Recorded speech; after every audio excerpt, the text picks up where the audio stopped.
ನಮಸ್ತೆ. ಹಿಂದಿನ ಎಲ್ಲ ವಿಡಿಯೋದಲ್ಲಿ ಒಂದು ಟ್ರ್ಯಾಕ್ ಮಾಡ್ಕೊಂಡ್ವಿ. ಏನೇನಿದ್ವು ಅದರಲ್ಲಿ ಸ್ವಲ್ಪ ಒಂದು 30 ಸೆಕೆಂಡ್ಸ್ ಒಳಗೆ ರಿವೈಸ್ ಮಾಡೋಣ. ಚಿತ್ತವೃತ್ತಿ ನಿರೋಧ. ಯೋಗ ಅಂದ್ರೆ ಚಿತ್ತವೃತ್ತಿ ನಿರೋಧ. ಅಂದ್ರೆ ಚಿತ್ತದಲ್ಲಿ there are so many modulations ಇರ್ತಾವ.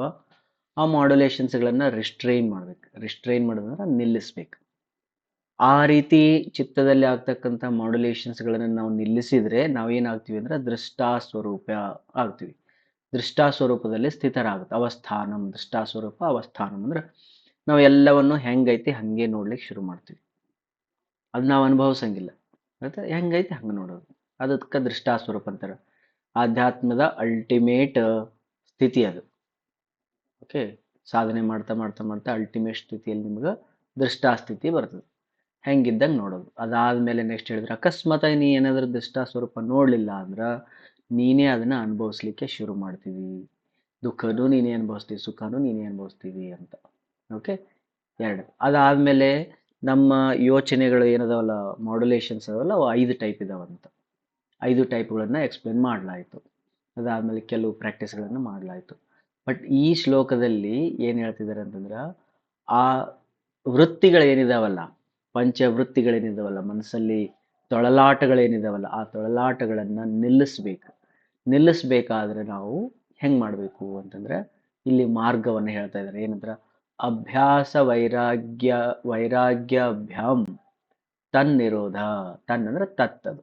ಓಕೆ, ಅಭ್ಯಾಸ ವೈರಾಗ್ಯ ಅಭ್ಯಾಮ್ ಅಂದ್ರೆ ಅಭ್ಯಾಸ ವೈರಾಗ್ಯದ ಮೂಲಕ ಅವುಗಳನ್ನು ತತ್ ನಿರೋಧ ಅಂದ್ರೆ ಅವುಗಳನ್ನು ನಿಲ್ಲಿಸಬಹುದು. ಚೆನ್ನಾಗಿತ್ತಲ್ಲ ಸೂತ್ರ? ಹೆಂಗದ? ಅಭ್ಯಾಸ ವೈರಾಗ್ಯಗಳಿಂದ ಅವುಗಳನ್ನು ನಿಲ್ಲಿಸಬಹುದು. ಅಭ್ಯಾಸ ಮಾಡ್ಬೇಕು ಮತ್ತು ವೈರಾಗ್ಯ. ಬಟ್ ಇಲ್ಲಿ ಅಭ್ಯಾಸ ಅಂದ್ರೆ ಏನು ಅಂತೇಳಿ ನೆಕ್ಸ್ಟ್ ಶ್ಲೋಕದಲ್ಲಿ ನೋಡೋಣ, ನೆಕ್ಸ್ಟ್ ಸೂತ್ರದಲ್ಲಿ ನೋಡೋಣ. ವೈರಾಗ್ಯ ಅಂದ್ರೆ ಏನು ಅಂತೇಳಿ ನೆಕ್ಸ್ಟ್ ಸೂತ್ರದಲ್ಲಿ ನೋಡೋಣ. ಅವುಗಳನ್ನ ಹೆಂಗೆ ನಿಲ್ಲಿಸಬೇಕು ಅನ್ನೋದನ್ನ ಅವ್ರು ಹೇಳ್ತಾರೆ. ಬಟ್ ಈಗ ಬರೀ ಮಾರ್ಗವನ್ನೇ ಹೇಳಲಾಗಿದೆ. ಈ ವಿಡಿಯೋದಲ್ಲಿ ನಾವು ಬರೀ ಮಾರ್ಗಗಳನ್ನು ನೋಡ್ತಿದ್ವಿ. ಅಭ್ಯಾಸ ವೈರಾಗ್ಯಾಭ್ಯಾಮ್ ತನ್ನಿರೋಧ. ಬಟ್ ಇಲ್ಲಿ 2 ಮಾರ್ಗಗಳೆಲ್ಲ ಇದೆ. ನೀನು ಅಭ್ಯಾಸ ಆದರೂ ಮಾಡ್ಕೊಂತ ಹೋಗು, ವೈರಾಗ್ಯ ಆದರೂ ಮಾಡ್ಕೊಂತ ಹೋಗು ಅಂತಲ್ಲ. ಎರಡರೊಳಗೆ ಒಂದನ್ನು ಸೆಲೆಕ್ಟ್ ಮಾಡುವಂತಲ್ಲ. ಅಭ್ಯಾಸ ಮಾಡಬೇಕು ಮತ್ತು ಕೆಲವು ವಿಷಯಗಳಲ್ಲಿ ನೀನು ಡಿಸ್ಪ್ಯಾಷನ್ ಆಗಬೇಕು. ಅಂದ್ರೆ ನೀನು ಅವುಗಳನ್ನು ಬಿಡಬೇಕು, ವೈರಾಗ್ಯ ತಗೊಳ್ಬೇಕು. ಪ್ಲಸ್ ಇವೆರಡನ್ನೂ ನೀನು ಬ್ಯಾಲೆನ್ಸ್ ಮಾಡಬೇಕು.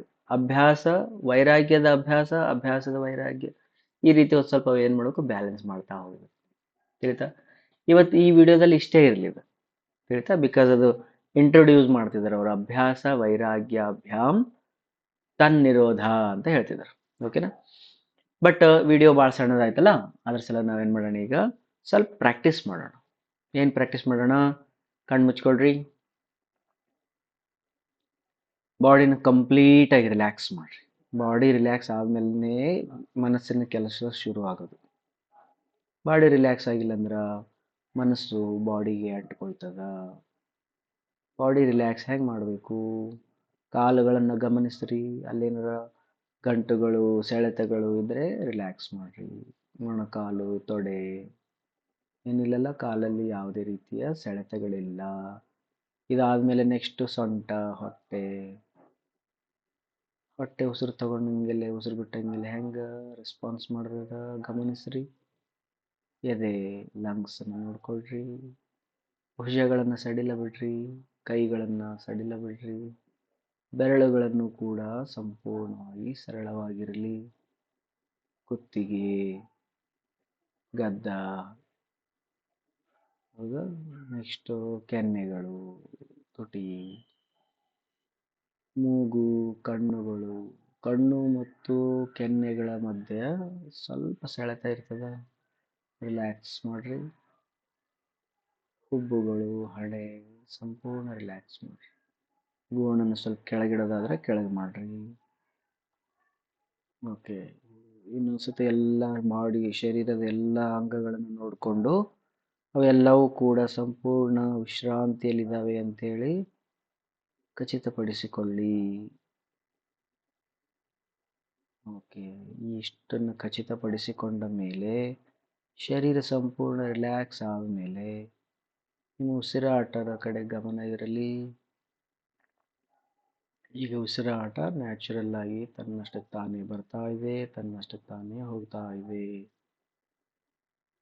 ನಾನು ಉಸಿರಾಡಿಸ್ತಾ ಇಲ್ಲ, ಉಸಿರಾಟ ತನ್ನಷ್ಟಕ್ಕೆ ತಾನೇ ಆಗ್ತಾ ಇದೆ. ಗಮನಿಸ್ತಾ ಕೂತ್ಕೊಳ್ಳಿ.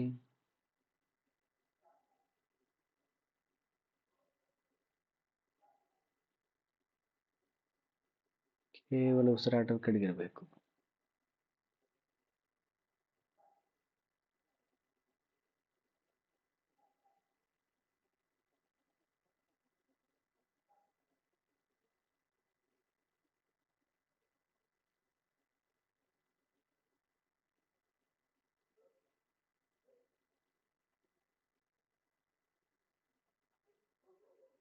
ಈ ರೀತಿ ಕೇವಲ ಉಸಿರಾಟದ ಕಡೆಗಿದ್ದಾಗ ಒಂದು ವಿಚಿತ್ರ ಆಗ್ತದೆ. ಇಲ್ಲಿ ನೋಡಿ, ಕಣ್ ತೆಗಿಬೋದು, ನಿಧಾನ ಕಣ್ ತೆಗಿರಿ. ಅಕಸ್ಮಾತ್ ಆಗಿ ನೀವು ನಿಮ್ಮ ಉಸಿರಾಟವನ್ನು ನೋಡ್ತಾ ಕೂತ್ಕೊಂಡಿದ್ರಿ ಅಂದ್ರೆ, ಓಕೆ, ನಾನು ನಿಮ್ಗೆ ಹೇಳಿದೆ, ಒಂದು ಕಮಾಂಡ್ ಕೊಟ್ಟೆ, ಬಾಡಿ ರಿಲ್ಯಾಕ್ಸ್ ಮಾಡ್ರಿ, ಮಾಡಿದ್ರಿ, ಉಸಿರಾಟದ ಕಡೆಗೆ 5 ನಿಮಿಷ ನೋಡ್ತಾ ಕೂತ್ಕೊಳ್ರಿ ಅಂದ್ರೆ, ನೀವು 5 ನಿಮಿಷನೂ ಕೂಡ ಉಸಿರಾಟದ ಕಡೆನೇ ನೋಡ್ತಾ ಕೂತ್ಕೊಂಡಿದ್ರಿ, ಅಲ್ಲೇ ಇದ್ರಿ ಅಂತಂದ್ರೆ ಸಕ್ಸಸ್. ನಿಮ್ಮ ಮನಸ್ಸು ನಿಮ್ಮ ಕಂಟ್ರೋಲ್ ಒಳಗಿದೆ. ಬಿಕಾಸ್ ನೀವು ಅದಕ್ಕೊಂದು ಅಸೈನ್ಮೆಂಟ್ ಕೊಟ್ರಿ, ಉಸಿರಾಟ ನೋಡು ಅಂತ. ಅದು ನೋಡ್ತಾ ಕೂತ್ಕೊಳ್ತು. 5 ನಿಮಿಷದ ತನಕ ಕೂತ್ಕೊಂಡ್ರಿ, 5 ನಿಮಿಷ ತನಕ ಕೂತ್ಕೊಳ್ತು. There is no dilemma, there is no wandering, there is no fluttering, ಏನು ಇಲ್ಲ. ಸುಮ್ಮ ಕುಂತಿತ್ತು ಅಂದ್ರೆ ಕನ್ಕ್ಲೂಡ್ ಮಾಡ್ರಿ, ಈ ನಿಮ್ಮ ಮನಸ್ಸು ನಿಮ್ಮ ನಿಯಂತ್ರಣದಲ್ಲಿದೆ. ಭಾಳ ಚೆನ್ನಾಗಿದೆ. ಬಟ್ ಅಕಸ್ಮಾತಾಗಿ ನಿಮ್ಮ ಮನಸ್ಸೇನಾದರೂ ಓಡಾಡ್ತಿತ್ತು ಅಂದ್ರೆ, ಯಾವ ಕಡೆ ಓಡಾಡ್ತಿರ್ತದೆ ಅದು? ಮಾಡ್ಯುಲೇಷನ್ಸ್, ವೃತ್ತಿಗಳು ಸ್ಟಾರ್ಟ್ ಆಗ್ತಾವ. ಆ ತಿಳಿಯಾದ ನೀರಿನಲ್ಲಿ ಕಲ್ಲು ಬಿದ್ದಂಗೆ ಆಗ್ತದೆ.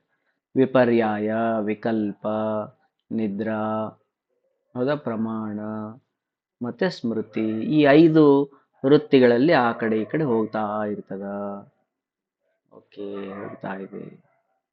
ಅವುಗಳನ್ನ ನೀವೇನ್ ಮಾಡ್ರಿ, ದೃಷ್ಟಾ ಸ್ವರೂಪದಲ್ಲಿ ನೋಡ್ರಿ. ಹೋಗ್ಲಿ, ಅವ ಏನು ಪ್ರಾಬ್ಲಮ್ ಇಲ್ಲ, ಹೋಗ್ತವೆ, ಹೋಗ್ಲಿ.